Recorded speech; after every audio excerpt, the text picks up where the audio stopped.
শুভ সকাল বন্ধুরা, আজকে রাখি বন্ধনের দিন। আর আজকে আমরা সকাল সকাল গরম চা চুমুক দিয়ে এনার্জি নিয়ে দিনটা শুরু করলাম। তারপর সকালের টিফিনে আমি ডিম টোস্ট খেলাম, আর মা যেহেতু ডিম খায় না তাই রুটির মধ্যে তোমার চিনি দিয়ে ঘি দিয়ে মেখে খেয়েছি, আর লেডি গিন্নি খেয়েছি। আর আজকে আমাদের পাড়ায় আবার খুঁটি পুজো হয়ে গেছে। আর নিজেদের পাড়ায় খুঁটি পুজো হয়ে গেলে যে কী আনন্দ, মানে একটা পুজো পুজো আমেজ চলে আসে। আর কয়েকদিন পরে বাস পড়ে যাবে, প্যান্ডেল শুরু হয়ে যাবে। তো কী যে আনন্দ হচ্ছে দেখতে পাচ্ছ, এই খুঁটি পুজো হয়ে গেছে, দেখতে দেখতে দিন চলে আসলো। তো দারুণ আনন্দ হচ্ছে। আর আজকে রাখি, যেহেতু আমার প্রত্যেক বছর এক খুঁড়তো বোন আমাকে রাখি পরায়, এই যে দেখতে পাচ্ছ রাখি পরাচ্ছে। আর আমার মাও এবছর ওকে রাখি পরিয়েছে।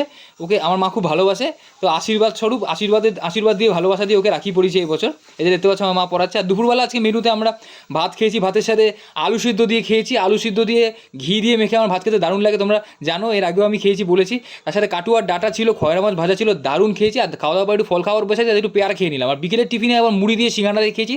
আর রাতের বেলা আমার পাড়ার জেঠুর বাড়িতে নিমন্ত্রণ ছিল সত্যনারায়ণ পুজো উপলক্ষে। পূর্ণিমাতেও তারা পুজো দিয়েছে বাড়িতে, সত্যনারায়ণ পুজো, সেই পুজো উপলক্ষে নিমন্ত্রণ ছিল।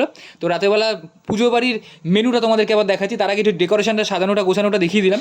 মেনুটা দেখাই আবার। প্রথম কচুরি ছিল, তারপর চানা ছিল, গরম গরম কচুরি দিয়ে চানা দারুণ খেয়েছি। তারপর পনির পাসিন্দা ছিল, চাটনি ছিল, পাসিন্দাটাও দারুণ ছিল।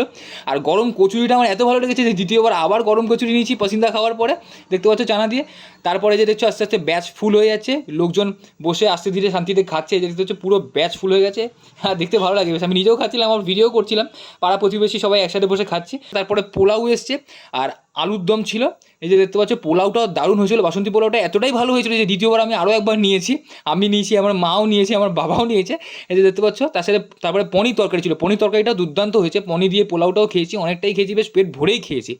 তার সাথে শেষ পাতে আবার খেজুরের চাটনি ছিল। খেজুরের চাটনিটা এত ভালো হয়েছে, মিষ্টি মিষ্টি খুব টেস্ট হয়েছিল, দেখতে পাচ্ছ। আর চাটনি দিয়ে পাঁপড় খাওয়ার একটা আলাদা মজা আছে, সেটা সবাই আমরা জানি। এই দেখতে পাচ্ছ বেশি করে পাঁপড় চেয়ে নিয়েছি, পাঁপড় দিয়ে চাটনি দিয়ে খেয়েছি। আমিও ভালোবাসি, আমার মাও খুব ভালোবাসে, পাঁপড় দিয়ে চাটনি দিয়ে খেয়েছি। তার সাথে আবার দু রকমের মিষ্টি ছিল, রসগোল্লা ছিল, কমলাভোগ ছিল। রসগোল্লা আমাদের আগাগোড়াই খুব প্রিয়, তার সাথে কমলাভোগও ছিল। তো খাওয়া দাওয়ার পরে শেষে ঠাকুর নমস্কার করে বাড়ি ফিরে আসি। আজকে আমাদের সারাদিনের মিনি ব্লগটা তোমাদের কেমন লাগলো অতি অবশ্যই কমেন্ট করে জানিও।